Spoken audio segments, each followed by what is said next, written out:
बैठक की तारीख आगे बढ़ाने की मांग कांग्रेस पार्टी ने की थी, लेकिन नीतीश कुमार ने ये कहते हुए इनकार कर दिया था कि बार बार बैठक टलने से या उसकी तारीख आगे बढ़ने से गलत संदेश जाएगा। नमस्कार, सिटी पोस्ट में आपका स्वागत है। मैं हूं श्रीकांत प्रत्युष। आपके जहन में सवाल उठ रहा होगा कि विपक्ष की एकता वाली बैठक बार बार क्यों कैंसिल हो रही है। तीसरी बार एक बैठक कैंसिल हुई है। पटना में 12 जून को ये बैठक होनी थी और इस बैठक की तारीख आगे बढ़ाने की मांग कांग्रेस पार्टी ने की थी, लेकिन नीतीश कुमार ने ये कहते हुए इनकार कर दिया था कि बार बार बैठक टलने से या उसकी तारीख आगे बढ़ने से गलत संदेश जाएगा। लेकिन ऐसा कांग्रेस ने पेंच फंसाया कि नीतीश कुमार को खुद इस बैठक को रद्द करना पड़ा। 12 जून को बैठक होनी थी और ये बैठक कांग्रेस से बातचीत के बाद तय की गई थी। कहा गया था कि राहुल गांधी विदेश में हैं और 10 तारीख को इंडिया लौटेंगे, तो उसी बात को ध्यान में रखते हुए 12 जून को बैठक रखी गई थी।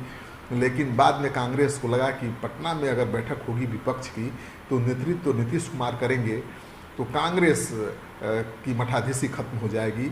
और शायद इसी बात को ध्यान में रखते हुए राहुल गांधी ने अपना कार्यक्रम रद्द कर दिया। 10 तारीख की जगह 18 तारीख इंडिया लौटने का प्लान बना लिया और कांग्रेस पार्टी ने ये कह दिया कि राहुल गांधी इस बैठक में शामिल नहीं हो पाएंगे और पार्टी की जो राष्ट्रीय अध्यक्ष हैं खड़गे, वो भी फ्री नहीं हैं। तो विपक्ष की एकता की बैठक हो रही है और उसमें शामिल होने के लिए राहुल गांधी मौजूद नहीं हैं और राष्ट्रीय पार्टी है कांग्रेस, उसके राष्ट्रीय अध्यक्ष के पास समय ही नहीं है। तो आप समझ लीजिए कि ये बैठक कैसी होगी। और जिस बैठक में पार्टी का जो निर्णय लेने वाला अधिकारी है, पदाधिकारी है, अगर वो शामिल नहीं होगा तो इस बैठक का क्या मतलब होगा। कांग्रेस पार्टी सबसे बड़ी विपक्ष की पार्टी है और उसके नेतृत्व में ही सब कुछ होना है। अगर कांग्रेस पार्टी का ही मुखिया बैठक में शामिल नहीं होता तो बैठक होने का कोई मतलब नहीं था। और आखिरकार नीतीश कुमार ने ये कहते हुए कि राहुल गांधी इस बैठक में शामिल नहीं हो पा रहे हैं, खड़गे शामिल नहीं हो पा रहे हैं, इसलिए बैठक को रद्द किया जाता है। बैठक की अगली तारीख कांग्रेस पार्टी खुद तय करेगी।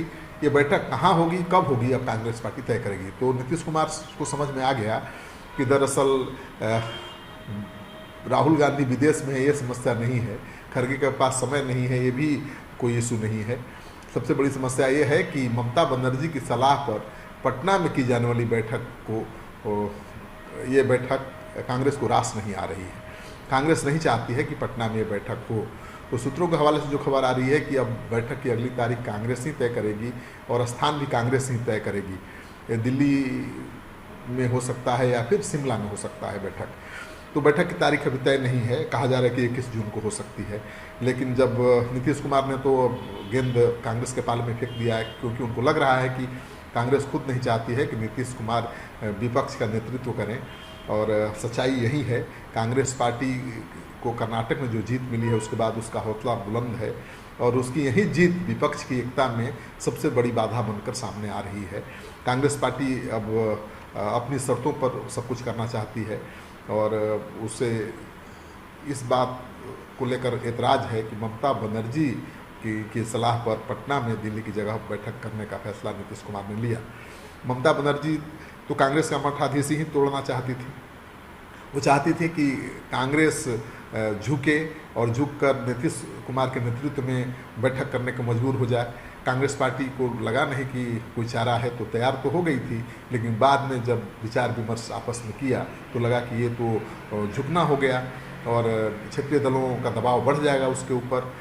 फिर क्या था, कांग्रेस पार्टी ने बहुत बड़ा बहाना बना दिया कि राहुल गांधी 18 के बाद आएंगे, खड़गे के पास समय नहीं है, बैठक टल गई। तो मानकर चलिए कि अब कांग्रेस पार्टी को नीतीश कुमार का नेतृत्व तो पसंद नहीं है, ये ऐसा लग रहा है, क्योंकि नीतीश कुमार ने तो खुद ये साफ कर दिया है ये कहकर कि कांग्रेस पार्टी ही अब अगली तारीख तय करेगी और कहाँ होगी बैठक कांग्रेस पार्टी को फैसला लेना है।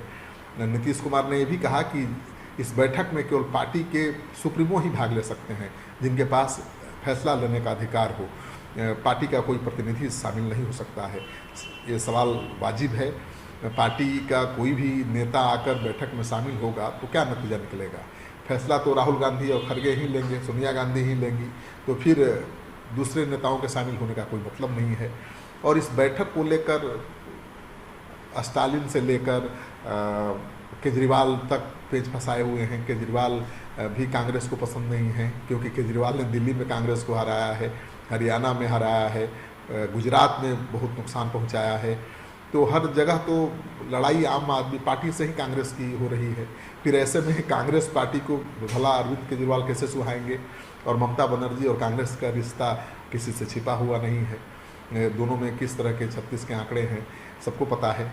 तो कांग्रेस पार्टी लगता है कि झुकने के मूड में नहीं है। वो अपनी शर्तों पर विपक्ष को गोलबंद करने की मुहिम को आगे बढ़ाना चाहती है।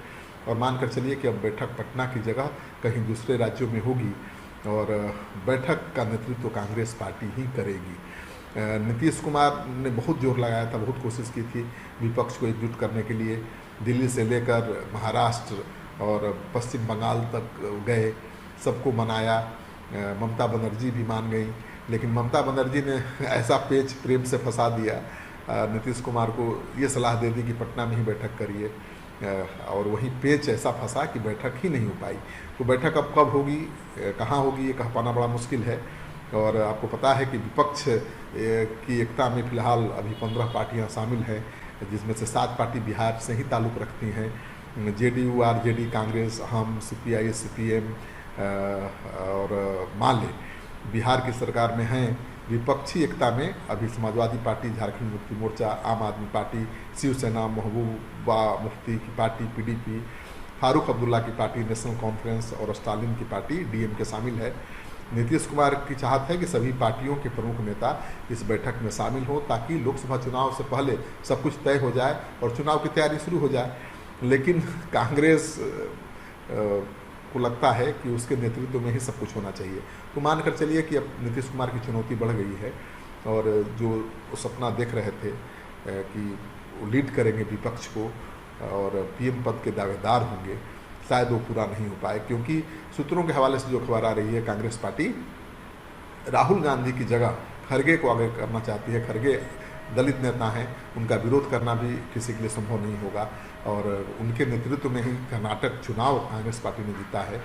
तो कांग्रेस पार्टी को लगता है कि राहुल गांधी की पदयात्रा थी, उसका बहुत लाभ मिला है, खरगे के अनुभव का लाभ मिला है, और हर प्रदेश में वो अच्छा कर सकती है। तो कांग्रेस अभी से सपना देखने लगी है हर प्रदेश में अपनी मजबूत पकड़ बनाने की, और शायद यही वजह है कि अब विपक्ष की एकता वाली बैठक टल रही है बार बार। इस वीडियो को खूब शेयर करिए लोगों के साथ, ताकि लोगों को समझ में आए कि विपक्ष की गोलबंदी कितना मुश्किल है।